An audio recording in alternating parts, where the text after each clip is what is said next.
علی صاحب، مولانا اللہ گسایہ صاحب، مولانا سیف الرحمان صاحب، مفتی حسن صاحب، احمد مار یاسر صاحب، راشد جی، اور قابل احترام آج تھوڑی شعر و شاعری جی احمد علی سراج صاحب اور گیلانی صاحب کا میں نے کہا آج آپ کی شعر و شاعری تھی بہت بسم اللہ الرحمن الرحیم۔ میں دل کی گہرائیوں سے جامعہ کی انتظامیہ اور آپ سب کا شکریہ ادا کرتا ہوں کہ آپ نے مجھے موقع دیا ہے۔ تقریباً ہر سال کانفرنس ہوتی ہے، اللہ تعالیٰ کا شکر ہے کہ مجھے موقع ملتا ہے یہاں آنے کا، اور اس کا فائدہ سب سے بڑا یہ ہوتا ہے کہ میں سوچتا ہوں کہ پچھلی دفعہ میں نے ختم نبوت کے حوالے سے کیا کام سر انجام دیے تاکہ ذہنی طور پر مجھے سکون ہو اور دل کو سکون ہو کہ میں کوئی نہ کوئی کام ایسے دین کی خدمت کے حوالے سے، اللہ کے مخلوق کے حوالے سے کروں، اور اللہ سے دعا بھی یہی کرتا ہوں کہ یا اللہ مجھ سے ایسے کام ہو جائیں جس سے تو راضی ہو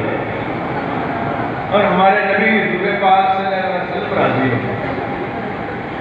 تو اللہ تعالیٰ نے مجھے موقع دیا دین کی خدمت کے حوالے سے اور ایسی قانون سازی کی جو پاکستان بننے کے بعد کسی کو نصیب نہیں ہوئی، تو اللہ کے فضل و کرم سے ہم نے قانون سازی کی، اور اس میں یہ پہلی دفعہ ہوا کہ ختم نبوت کے حوالے سے قانون بن گیا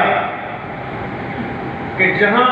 نام آئے گا ہمارے محمد صلی اللہ علیہ وسلم کا، وہاں لکھا جائے گا کہ آخری نبی، اس کے بعد کوئی نبی نہیں آنے والا، یہ لکھا جائے گا، نہیں تو کتاب ضبط ہو جائے گی، قاعدہ ضبط ہو جائے گا اگر اس پر عمل نہیں ہوگا۔ اور اس کے بعد پھر ہم نے پہلی دفعہ اسکولوں میں، ویسے تو قائد اعظم محمد علی جناح صاحب نے پاکستان مطلب کیا لا الہ الا اللہ محمد رسول اللہ، لیکن اس کا عملی طور پہ ہم نے کیا نقشہ دیا، وہ ضروری تھا کہ آنے والی جو جنریشن ہے، آنے والی جو ہمارے بچے ہیں، ان کو یہ علم ہو کہ یہ ایسے نہیں ملک مل گیا، اس کے لیے ہزاروں قربانیاں دی گئی ہیں،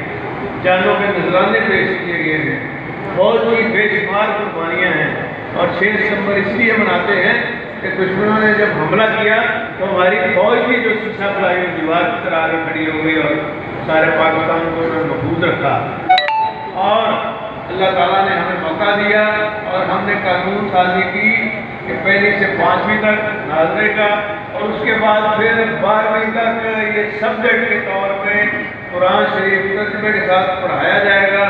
جو بچے پاس نہیں ہوں گے وہ آگے یونیورسٹی میں داخلہ نہیں لے سکیں گے، اور الحمدللہ اس پر عمل درآمد شروع ہو گیا۔ اور اس میں خاص طور پر ہماری عدلیہ کا، ہائی کورٹ کا شکریہ ادا کرتا ہوں کہ انہوں نے اس قانون کو عملی جمع کرانے میں جو ہماری مدد کی، وہ آپ حیران ہوں گے کہ تمام سول ججز کی ڈیوٹی لگی ہے کہ ان کے علاقے میں جو اسکول آتے ہیں، چاہے گرامر اسکول ہیں، چاہے انگلش میڈیم اسکول ہے، چاہے اردو میڈیم اسکول ہے، وہاں پہ پیرا دیا جاتا ہے، وزٹ کرتے ہیں کہ کیا یہ کام قرآن شریف پڑھانے کا شروع ہو چکا ہے یا نہیں ہو چکا، اور الحمدللہ سارے پنجاب میں شروع ہو چکا۔ اس کے بعد پھر ہمیں موقع ملا اللہ تعالیٰ کے فضل و کرم سے، آپ کی دعاؤں سے، یہ جو سود کی لعنت ہے